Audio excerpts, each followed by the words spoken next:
Hi, my name is Donald Cohn. I'm a professor at the University of California, Los Angeles. I'm in the departments of microbiology, immunology, and molecular genetics, and also the Department of Pediatrics. I'm a member of the Broad Stem Cell Center at UCLA. The paper that we are publishing in Journal of Clinical Investigation is entitled Beta-globin Gene Transfer to Human Sickle Cell Disease Bone Marrow. This is work that we've been performing over the past 3 years in my laboratory, funded by the California Institute of Regenerative Medicine.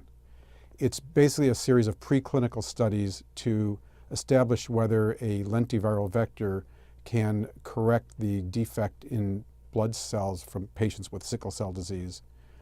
If this is effective, we would move to a clinical trial to evaluate it in patients. The approach that we're using was based on work done by Tim Towns at the University of Alabama. Tim's group had made a modified version of the human beta-globin gene that has 3 amino acid substitutions that make the beta-globin gene function as an anti-sickling gene, in that it acts like fetal globin to prevent the aggregation of sickle globins. And Tim's group had made this lentiviral vector, and in mouse models showed that it corrected the defect completely. So in mice with human beta sickle globin genes that get severe disease like patients can, they use this vector to insert this gene into their bone marrow, transplant the mice, and showed that it basically corrected all the manifestations of the disease. So for our work, we started with the vector Tim had made, and we modified it in several ways to make it be produced at a higher titer. We also added an insulator, which might make the vector safer by blocking transactivation of genes at integration sites. Under our grant, we actually formed a small network within California of 3 clinical centers that had volunteer donors with sickle cell disease give bone marrow samples. And so between UCLA, Children's Hospital of Los Angeles, and Children's Hospital of Oakland, we obtained about 25 samples of bone marrow from patients with sickle cell disease who volunteered to give 5 to 10 cc aspirates of bone marrow. We isolated the CD34 progenitor stem cell fraction from the cells, and also in parallel worked with samples from healthy normal donors. Interestingly, we got the same essential yield of stem cells from the sickle patients as from the healthy donors. We then used these cells to study gene transfer and expression by the lentiviral vector.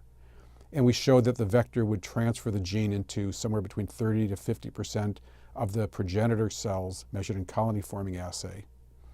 Most of the work was done using an in vitro culture model where the human bone marrow stem cells were differentiated to become enucleated erythrocytes. So by culturing the stem cells in a culture medium with a variety of cytokines, the stem cells over the course of 3 weeks proliferate and differentiate to make enucleated red blood cells. When we do this, whether the donor of the stem cells was a healthy donor or a sickle donor, the red cells look the same. But if we deoxygenated them, the red cells from the sickle patients would actually sickle in vitro. So we could use this as a test to measure how effective our anti-sickling gene worked. And what we found was that, in fact, the vector expressed this anti-sickling globin very effectively and very consistently. So measuring the product of the vector at the RNA level and at the protein level, we found about 15 to 20% of the total hemoglobin in the red cells that formed came from the vector. And when we looked at sickling, we found that approximately 15 to 20% of the red cells did not sickle, suggesting that there's a 1-to-1 correlation, that any red cell that came from a stem cell that got the vector was effectively prevented from sickling. We also grew some of the transduced stem cells in immune-deficient mice to look at their differentiation further. After 3 months of growth in the mice, we isolated the bone marrow stem cells and in culture, again, differentiated them to human red blood cells. And again, we saw the exact same level of expression of the vector, and again, the red cells were protected from sickling. So these are the data that are presented in the paper in greater detail, obviously. We are encouraged by the results. We think they indicate that this vector may be effective for getting into stem cells from the bone marrow of sickle patients and preventing the red cells that are made from sickling. I think some of the big questions that remain is how effective this will be in patients. The vector has a relatively low titer despite the improvements we made, and therefore gene transfer to a high percentage of the stem cells might be limited, and the engraftment of those stem cells might be limited. We think we probably need to get 10 to 20% gene-corrected stem cells to have a beneficial effect on the sickle cell disease in the patients. And so the clinical trial that we have planned under this grant will test exactly that. Can we safely and effectively modify the bone marrow stem cells from patients with sickle cell disease to benefit them after an autologous transplant?